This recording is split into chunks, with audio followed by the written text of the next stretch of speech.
है दोस्तों, खेल सफ़र में आप सभी दोस्तों का स्वागत है। तो दोस्तों, आज ऐसे व्यक्ति के बारे में बताने जा रहे हैं जिनका लाइफ स्टोरी सुनकर आप लोगों का रोंगटे खड़े। मुरलीकांत पेटकर यह एक भारतीय पैरा एथलीट है जिन्होंने अपने भारत देश के लिए पैरा ओलंपिक्स में गोल्ड मेडल जीत चुके हैं।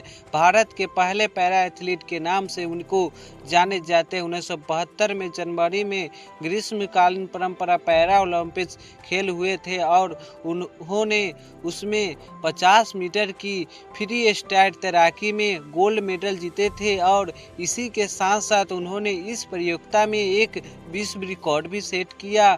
आज के इस वीडियो में हम जानेंगे मुरलीकांत पेटकर जी के लाइफ स्टोरी। अच्छा लगे तो अपने दोस्तों के साथ शेयर जरूर करें। मुरलीकांत पेटकर का जन्म महाराष्ट्र के सांगली जिले में एक मध्य वर्गीय परिवार में 1 जनवरी 1940 को हुआ था। जब वह छोटे थे तब से ही उन्हें खेल कूद में बहुत ही रुचि थी।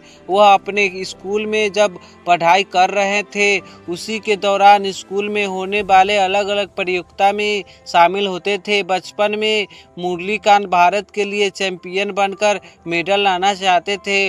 उनके इस ख्वाब का बचपन में बहुत मजाक उड़ाया जाता था। सभी लोगों से हंसी मजाक में चंदू चैंपियन नाम से चिढ़ाने लगते हैं। उनके बाद उन्होंने भारतीय सेना में भर्ती कर ली। मुरलीकांत पेटकर का जीवन तब जाकर एक नया मोड़ लेता है जब वह इंडियन आर्मी में दाखिल होते हैं। मुरलीकांत पेटकर उन्होंने बॉक्सिंग और स्विमिंग में एक अच्छी पकड़ बनाई। उनकी इसी 2 स्किल की वजह से सेवा में बहुत मशहूर थे और वह अपने ख्वाब के खिलाड़ी बन गए। 1965 में जब भारत और पाकिस्तान का युद्ध हुआ था तो उसके दौरान मुरलीकांत पेटकर गंभीर रूप से जख्मी और घायल हो गए थे।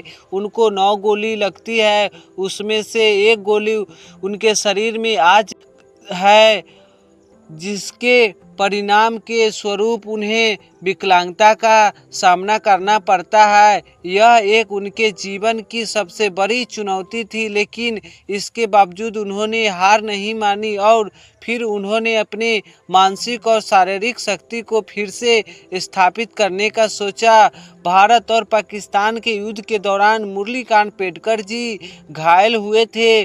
उसके बाद उनको विकलांगता के कारण बहुत सारी चुनौतियों का सामना करना पड़ा, लेकिन उन्होंने इस चीज को अपने ऊपर कभी हावी होने नहीं दिया और उन्होंने कभी भी हार नहीं मानी।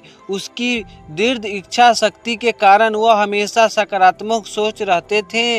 मुरलीकांत को उनका गोल यानी लक्ष्य पता था और इसके लिए मुरलीकांत पेटकर अपनी शारीरिक सीमाएं को और विकलांगता को कभी भी अपने बीच में बाधा डालने नहीं दिया। उन्होंने न केवल स्विमिंग में बल्कि उसी के साथ साथ पैरा एथलीट, टेबल टेनिस, इसी प्रकार की खेल। मुरलीकांत पेटकर के जीवन का सबसे महत्वपूर्ण साल था 1972 का, जब उन्होंने जर्मनी में जो ग्रीष्मकालीन पैरा ओलंपिक्स का प्रतियोगिता हुई थी, मुरलीकांत ने भाग लिया था। इस प्रतियोगिता में उन्होंने 50 मीटर फ्री स्टाइल स्विमिंग के दौरान गोल्ड मेडल जीत लिए।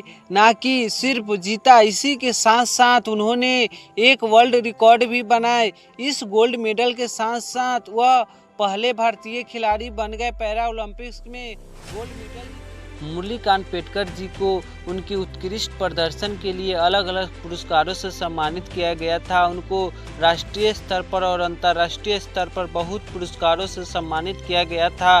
2018 में भारत सरकार के श्री रामनाथ कोविंद जी के द्वारा पद्म श्री। मुरलीकांत पेटकर की यह कहानी नहीं है केवल भारत में ही नहीं, पूरी दुनिया में जो विकलांग खिलाड़ी है उन सभी खिलाड़ियों के लिए एक बहुत ही प्रेरणादायी कहानी है। एक प्रेरणा का स्रोत है कि उनकी जो मेहनत है, उनका जो धैर्य है, उनका दृढ़ संकल्प है, यही सब चीज़ उन्हें एक महान खिलाड़ी बनाया है। उनकी सफलता की कहानी से हमें यही सीख मिलती है कि जीवन में कितनी भी चुनौतियां आए, हमें उसे आदर से सम्मान करना चाहिए।